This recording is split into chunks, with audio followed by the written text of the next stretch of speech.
नमस्कार श्रोताओं, आप सभी का स्वागत है कार्यक्रम शब्द चित्र में। और शब्द चित्र के आज के अंक में महाप्राण निराला व्यक्तित्व और कृतित्व विषय पर वार्ता प्रस्तुत कर रहे हैं सेवानिवृत्त शिक्षक ओपी शर्मा। छिंदवाड़ा आकाशवाणी के समस्त प्रबुद्ध श्रोताओं को वसंत पंचमी एवं निराला जयंती की हार्दिक शुभकामनाएं। विदा लेती शीत ऋतु और मौसम के द्वार पर ऋतुराज की दस्तक से राग रंजित प्रकृति का ये मादक स्वरूप हमारे लोक जीवन में आनंद का भाव सृजित करता है। इसी ऋतु में वसंत पंचमी 21 फरवरी सन 1896 को बंगाल के मेदिनीपुर जिले की महिषासुर रियासत में विगत शताब्दी के सर्वमान्य शीर्षस्थ महाकवि पंडित सूर्यकांत जी त्रिपाठी निराला का जन्म हुआ। इनके पिता पंडित राम सहाय त्रिपाठी मूलतः उत्तर प्रदेश में उन्नाव जिले के गढ़ाकोला के निवासी थे, परंतु आजीविका के लिए बंगाल जाकर महिषादल के जमींदार की छोटी सी नौकरी की। निराला जी का जीवन बचपन से ही दुखों और कठिनाइयों से भरा रहा। जब वे मात्र 2.5 वर्ष के थे तब ही सिर से ममता का साया उठ गया। मैट्रिक पास करने के बाद घर की आर्थिक स्थिति अच्छी न होने के कारण महिषादल के जमींदार की नौकरी स्वीकार करनी पड़ी। रियासत की नौकरी को अभी कुछ ही समय बीता था कि सन 1917 में पिताजी का निधन हो गया। उसके 1 वर्ष बाद ही सन 1918 में साहित्य और संगीत ज्ञान से विभूषिता सुशिक्षिता पत्नी मनोहरा देवी ने अपनी जीवन लीला संवरण कर ली। एकमात्र 18 वर्षीय विवाहिता पुत्री का असामयिक निधन हो गया और प्रथम विश्व युद्ध की समाप्ति पर फैली महामारी ने सभी निकटतम परिजनों को काल के गाल में धकेल दिया। मृत्यु पर्यंत संघर्ष करने के लिए निराला जी अकेले रह गए। इन हृदय विदारक घटनाओं से कवि का संवेदनशील मन करा उठा। घोर विपन्नता और उदारवादी वृत्ति के कारण उन्हें जीवन की कठोर विषमताओं से सदैव जूझना पड़ा, लेकिन कभी किसी के आगे हाथ नहीं फैलाया और न ही किसी से कभी सहयोग की अपेक्षा की। अकेले संघर्ष करते रहे लेकिन कभी टूटे नहीं। अपने अक्खड़ और फक्कड़ स्वभाव के विपरीत कभी परिस्थितियों से समझौता नहीं किया। संभवतः इन्हीं कारणों से वे साहित्य जगत में महाप्राण के विशेषण से विभूषित किए गए। अपनी विद्रोही प्रवृत्ति के कारण ही उन्होंने महिषादल रियासत की नौकरी छोड़ी और कोलकाता आ गए। अपनी रुचि के अनुरूप सन 1922 में निराला जी कोलकाता स्थित रामकृष्ण मिशन से प्रकाशित समन्वय नामक पत्र से जुड़े और कालांतर में मतवाला और सुधा का भी संपादन किया। निराला जी और विवेकानंद में अद्भुत साम्य देखने को मिलता है। उन पर स्वामी विवेकानंद का स्पष्ट प्रभाव झलकता था। दोनों विभूतियों में एक भव्य गरिमा, अथाह शक्ति, वीरोचित भाव, निर्भयता, सौंदर्य और अद्भुत निष्ठा के अतिरिक्त माँ भारती के प्रति पुत्रवत समर्पण भाव भी परिलक्षित होता है। विवेकानंद जी के आभा मंडल से प्रभावित निराला जी भारतीय संस्कृति के अनन्य प्रस्तोता रहे हैं। निराला जी ने स्वामी विवेकानंद के सुरों में सुर मिलाकर राष्ट्रीय जागरण का संदेश दिया। गोस्वामी तुलसीदास के बाद निराला जी ही एकमात्र कवि हैं जिनके काव्य में समय का सत्य अपनी संपूर्णता के साथ बोलता हुआ सुनाई देता है। स्वामी विवेकानंद जी के कथन उठो, जागो और ध्येय प्राप्ति तक लगे रहो की भावना का बिंब निराला जी की कविता जागो फिर एक बार में प्रतिबिंबित होता है। उनकी ख्यातनाम कविता भारती जय विजय करे और वरदे वीणा वादनी वरदे भारतीय अस्मिता को ही उजागर करती है। रामकृष्ण परमहंस के कारण उन पर शक्ति उपासना का गहरा प्रभाव रहा है।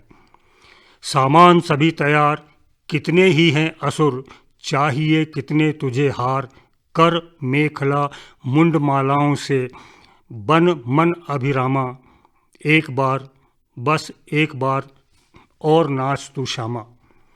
निराला जी की दार्शनिक पृष्ठभूमि पर श्री धनंजय वर्मा ने लिखा है, रामकृष्ण परमहंस की भाव साधना और विवेकानंद का वेदांती अद्वैतवाद मानो दोनों मिलकर निराला में एकाकार हो गए।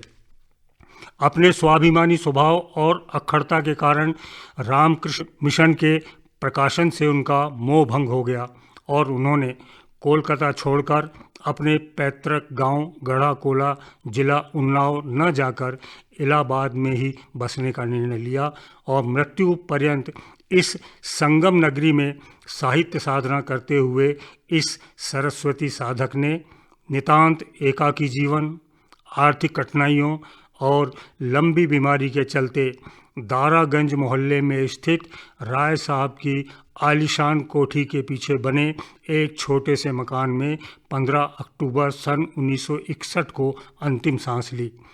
प्रखर सूर्य के समान अपनी किरणों से साहित्याकाश को आलोकित करने वाले पंडित सूर्यकांत त्रिपाठी ने 65 वर्ष की आयु में अपनी जीवन रश्मियां समेट ली।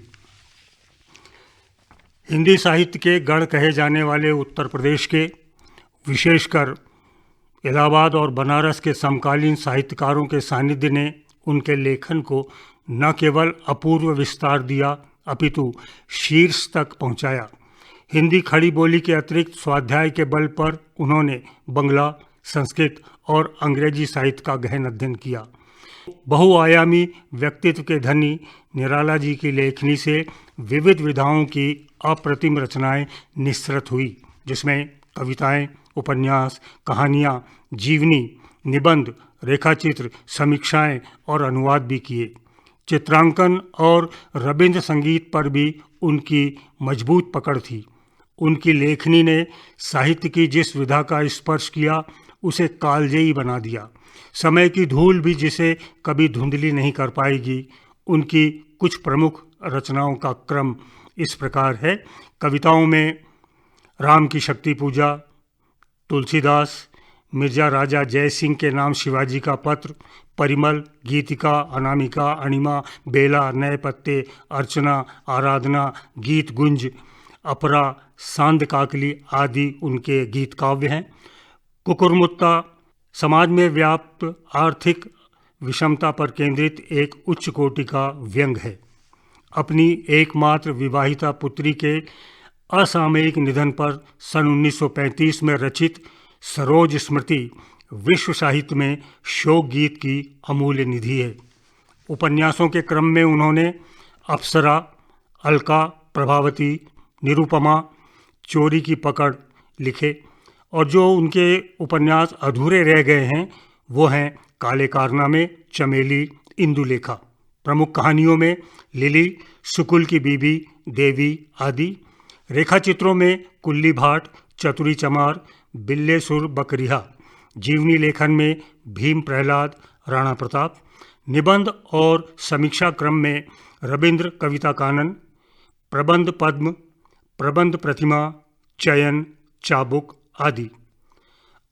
अनुदित रचनाओं में मुख्य रूप से पुराकथा महाभारत, रामचरितमानस का विनय भाग, रामकृष्ण वचनामृत, आनंद मठ हिंदी खड़ी बोली में अनुवाद किया। संपादक के रूप में समन्वय, मतवाला और सुधा का संपादन किया। निराला जी की काव्य भाषा भाव और छंद में नवीनता के कारण अद्वितीय बन गई। इसमें खड़ी बोली के साथ साथ उर्दू, अरबी, फारसी और अंग्रेजी के शब्दों का सहज प्रयोग है जो खटकते नहीं हैं। लयात्मकता के कारण, मात्राओं और वर्णों में तालमेल के कारण मुक्त छंदों की विशिष्टता बढ़ गई है। पारंपरिक अलंकारों के अतिरिक्त मानवीकरण और विशेषण विपर्यय जैसे अलंकारों का प्रयोग उन्होंने किया। काव्य भाषा में संधि समास युक्त विविध और ध्वन्यात्मक शब्दों की अधिकता है। छायावादी रचनाओं में तत्सम प्रधान शब्दों का प्राचुर्य है। भाषा में कसावट है। शब्दों में मितव्ययिता, अर्थ की सघनता और प्रसंगानुसार माधुर्य, ओज, प्रसाद गुणों का प्रयोग उनकी भाषा की अन्य विशेषताएं हैं। महाकवि निराला जी की काव्य रचना का विस्तार छायावाद और प्रगतिवाद तक विस्तारित है। द्विवेदी युग की स्थूल और नैतिकता के विरुद्ध प्रतिक्रिया स्वरूप छायावादी काव्य का विकास हुआ।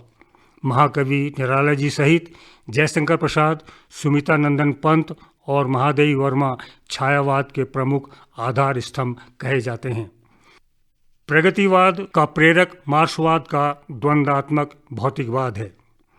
महाकवि निराला ने भी प्रगतिवाद पर काफ़ी कुछ लिखा है, जिसमें मुख्य रूप से मैं उल्लेख करना चाहूँगा उनकी प्रसिद्ध रचना तोड़ती पत्थर का, जिसमें श्रमिक नारी की विषम परिस्थितियों का अत्यंत करुणापूर्ण चित्रण न केवल उस वंचित वर्ग के प्रति समाज का ध्यान आकर्षित करता है, बल्कि पूंजीपति वर्ग के शोषण को भी दर्शाता है। सर्वहारा वर्ग के प्रति कुकुरमुत्ता द्वारा पूंजीवाद के प्रतिनिधि गुलाब को दी गई ललकार वर्तमान व्यवस्था पर तीखा व्यंग है। निराला का विद्रोही भाव विषय वस्तु के अतिरिक्त शिल्प के स्तर पर भी व्यक्त हुआ। उन्होंने परंपरा से चले आ रहे छंदों के बंधन से कविता कामनी को मुक्त कराया। उन्हीं की देन है कि आज मुक्त छंद की रचनाएं परवान चढ़ी है।